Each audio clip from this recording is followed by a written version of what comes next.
I'm not going to kill you with slides here, but what I wanted to do was kind of to give you a thought about the systems that you might be running on when you're coming to HPC. And as a computer scientist, actually some of the problems that arise because of this scale is interesting in their own way, right? Do you know what DHCP is? Right? When you hop on a wireless network, you get an IP address. Your computer gets an IP address, so you can talk to Facebook, right? All right. Somewhere in the network, there's a DHCP server which runs a process which gives you a DHCP address. All right? That's great. Now, what if you have a room with 5,000 computers? You have a power outage, and they all power on at the same time. Now you have 5,000 computers. They're booting at the same time, and at the same time, they're also asking for a DHCP address. That may not be easy for the DHCP server to handle, right? So the team that Dorian is working with at Los Alamos called USRC, it's the Ultra Scale Systems Research Center. They have some joint research projects, right?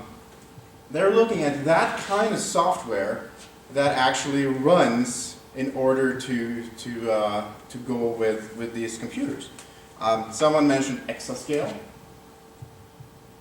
How many nodes, how many computer nodes do you think that you would need to use to get to exascale? What's the largest systems you've run on?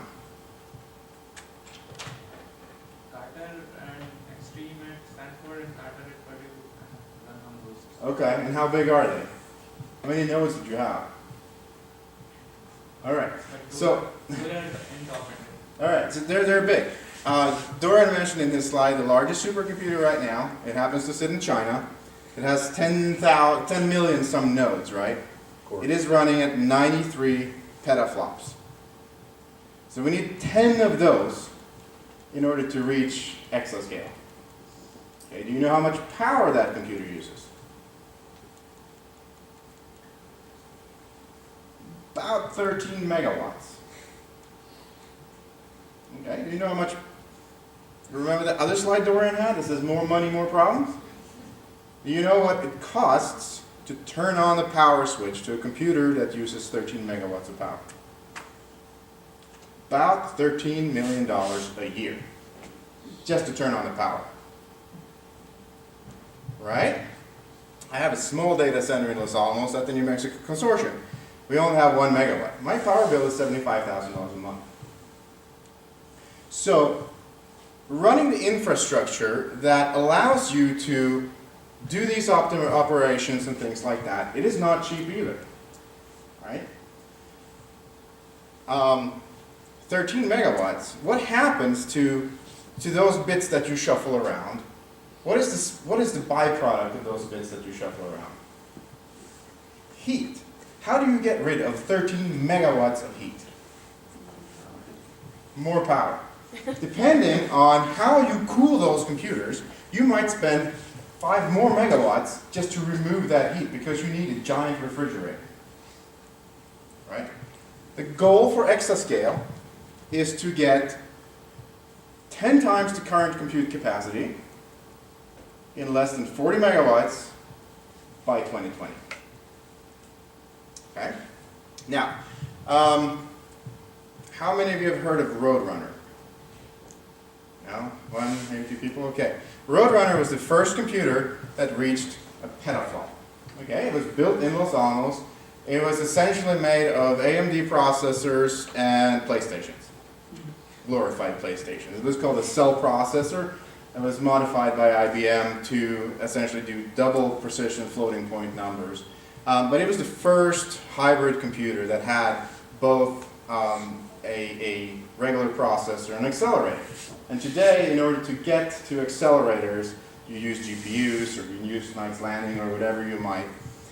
The Roadrunner machine was built in 2006.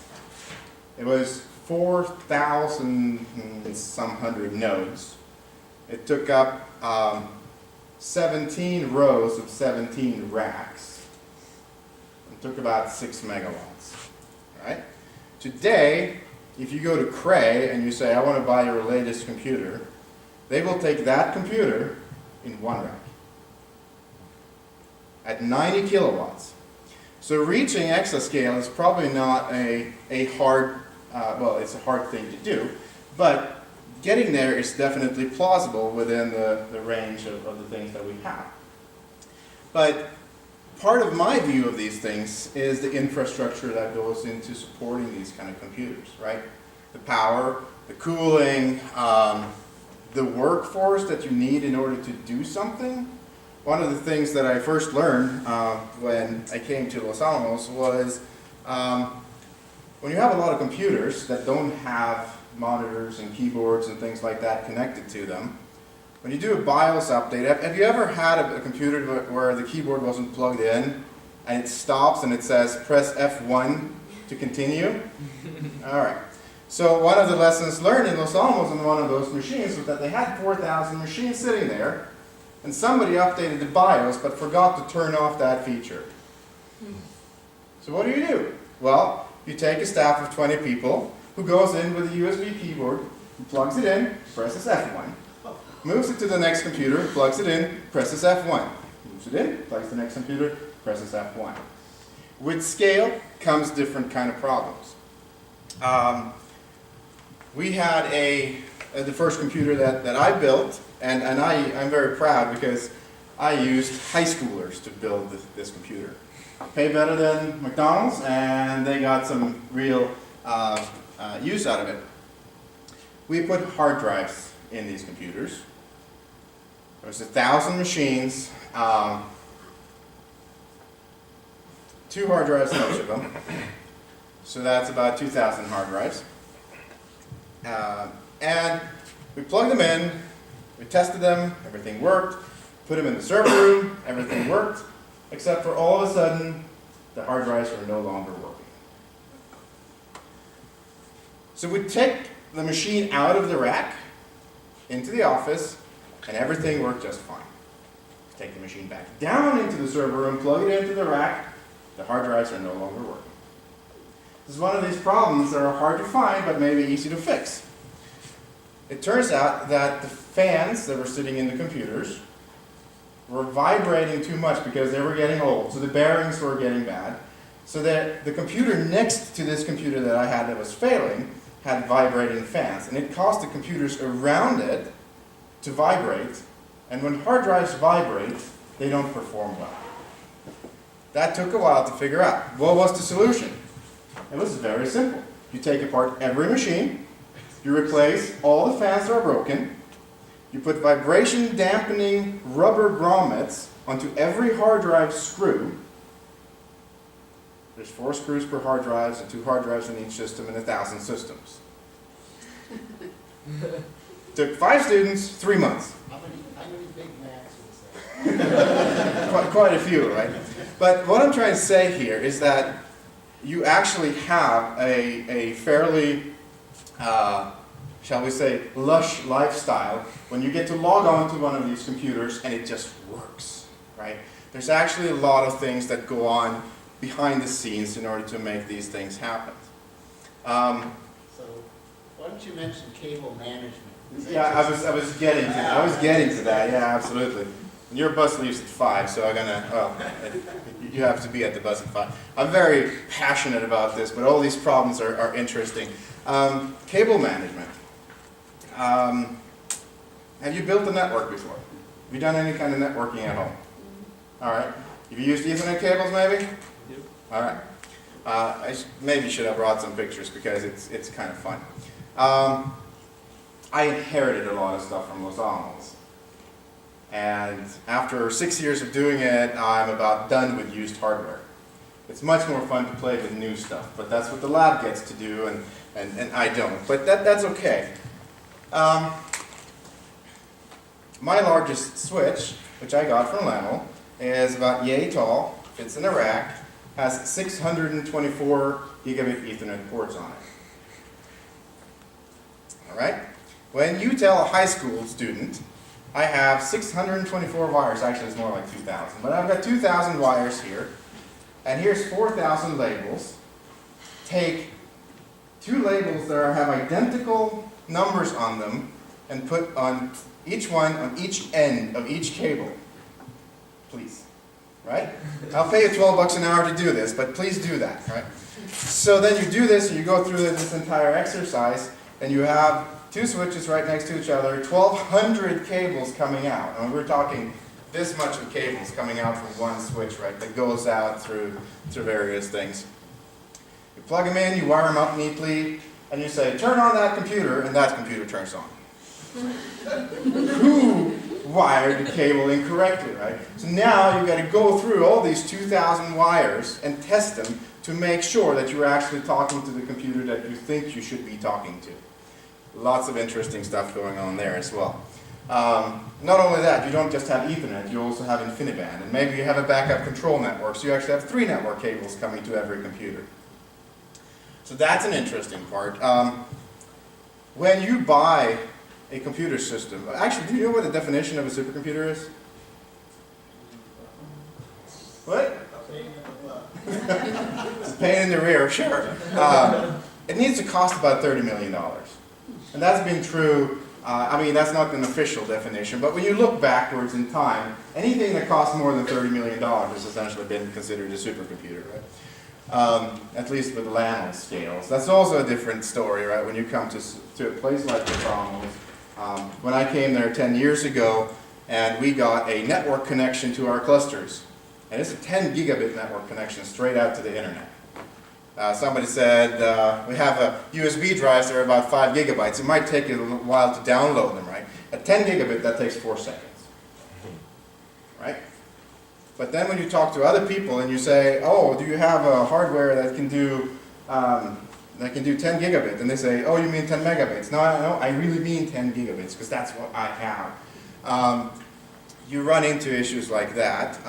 Remember those rubber grommets that I said we were going to buy for the hard drives? I searched for them online. I found them on Amazon. They're sold in packs of 20. That's great. So I called the manufacturer and I say, I want to buy 8,000. It's like, are you sure? 2 of them actually hung up on me when I said 8,000. Right?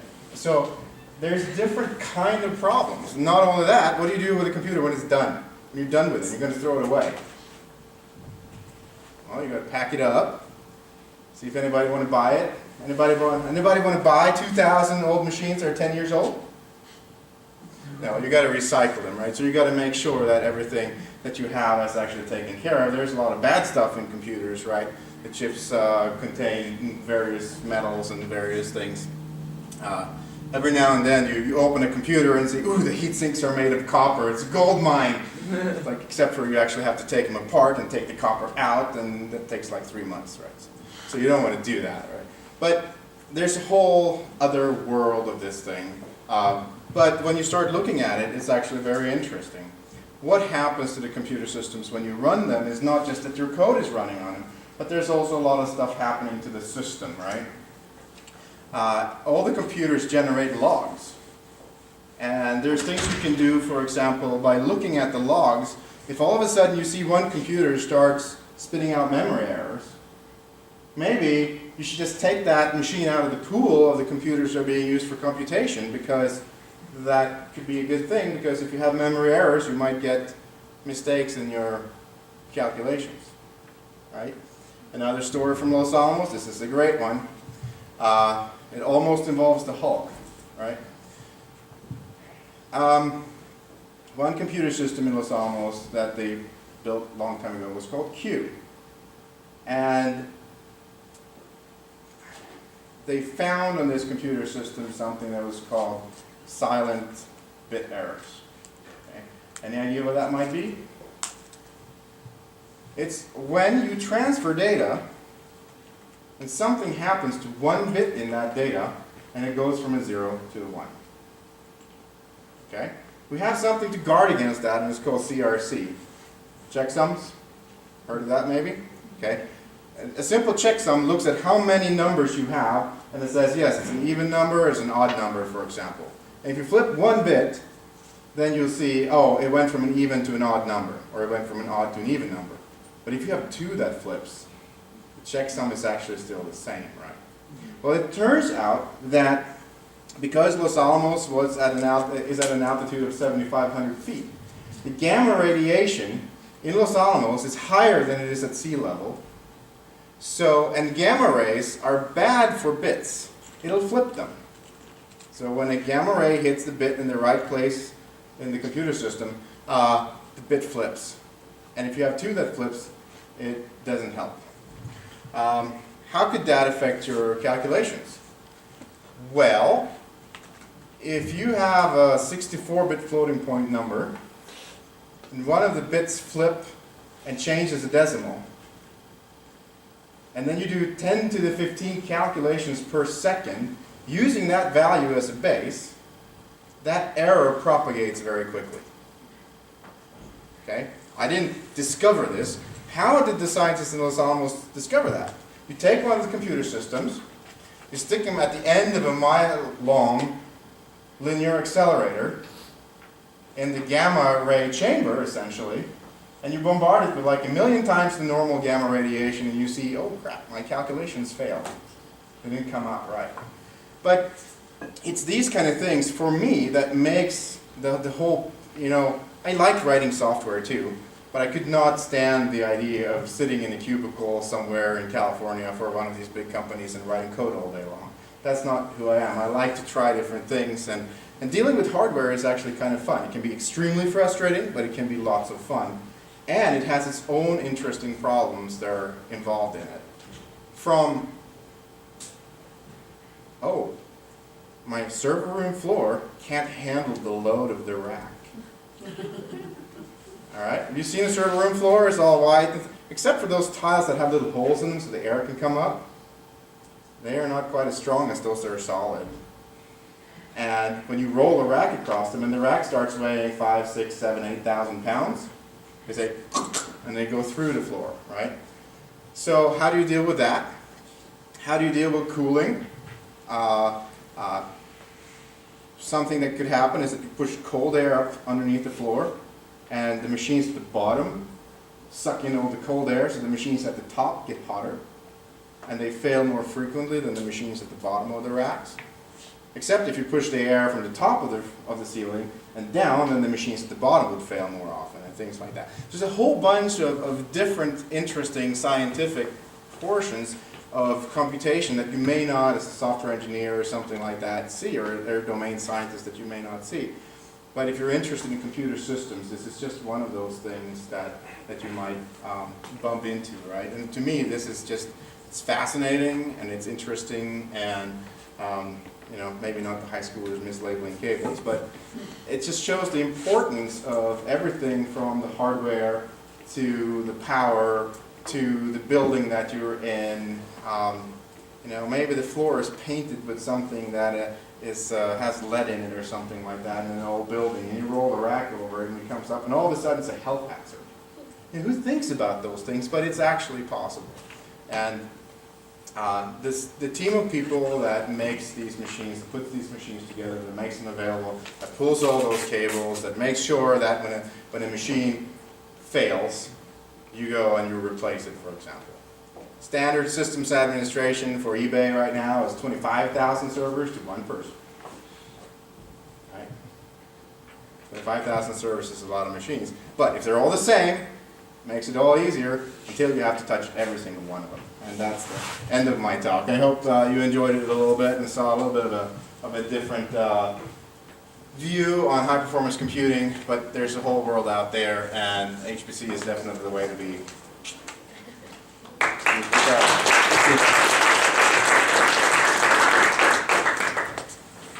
I know it's the end of a long day, but we probably have time for a couple of questions if anybody wants to ask. You have it? If not, the shuttle is actually out there and ready and waiting for you guys. Who are the questions?